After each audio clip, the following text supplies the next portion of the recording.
ভারতের 5 জেলায় অনির্দিষ্টকালের জন্য কারফিউ জারি করা হয়েছে। ওই জেলাগুলোতে ইন্টারনেট সেবাও বন্ধ করে দিয়েছে সরকার।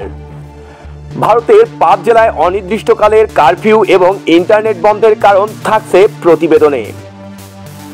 ভারতীয় সংবাদ মাধ্যম দ্য হিন্দুর এক প্রতিবেদনে এসব তথ্য জানানো হয়েছে। প্রতিবেদনে বলা হয়েছে, ভারতের মণিপুরের বিষ্ণুপুর জেলায় অনির্দিষ্টকালের জন্য কারফিউ জারি করা হয়।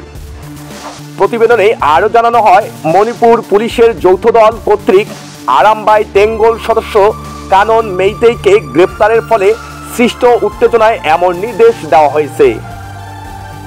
এ ঘটনা বর্তমানে আইন শৃঙ্খলা পরিস্থিতির ওপর বিরূপ প্রভাব ফেলছে।